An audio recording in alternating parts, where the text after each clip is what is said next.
Hi, Kenneth. How you doing? Very good. How's yourself? Yeah, you know what? I get used to these virtual interviews only now. It's kind of weird, but kind of cool. You know what I mean? It has good. How do you feel about that? I'm getting used to the same thing in terms of generally the way we run our business. Yes, it's unusual. The rhythm of work changes, but it's still a miracle. It is. And by the way, you look really good.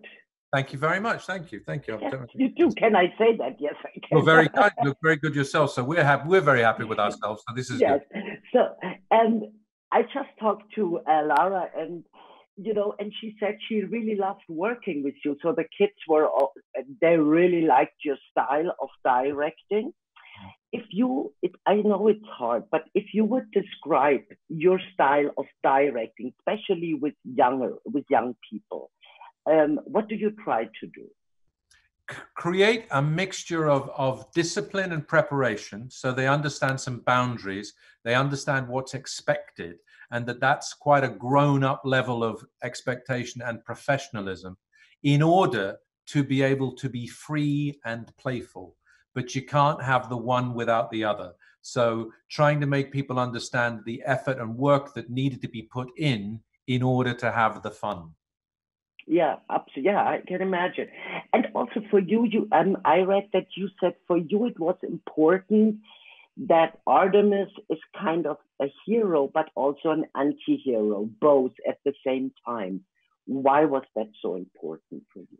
For audiences new to the stories, I think what Owen did in the books when he said that he introduced immediately in the first book an 11-year-old Bond villain, for me, that was always going to be hard for a cinema audience to plug into immediately. I think they needed to see somebody who was more familiar, so going to a school, like a school they might have gone to, doing cool or fun things like surfing and, generally being, a kid concentrating on the things that he liked doing that were in his immediate environment, before you turned him into somebody who understood, hey, magic exists, fairies exist, my father's been kidnapped, I can save him.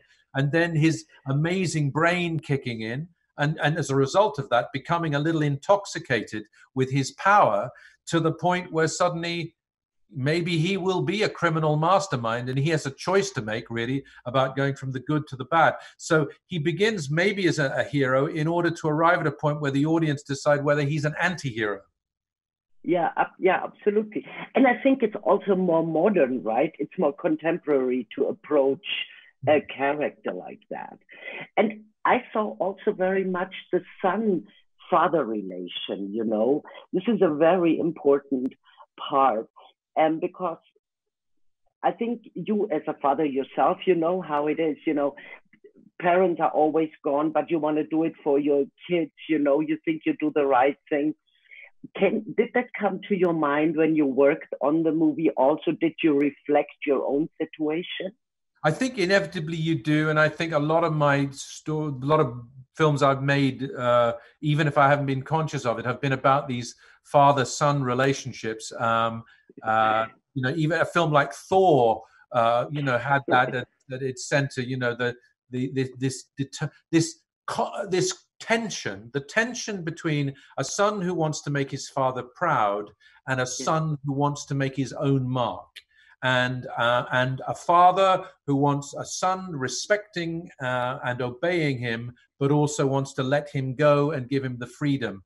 Both pulls are very strong, and they always create tension. And it's a very good emotional, because then we can, feel with. I think that's what is important. We can feel with the characters.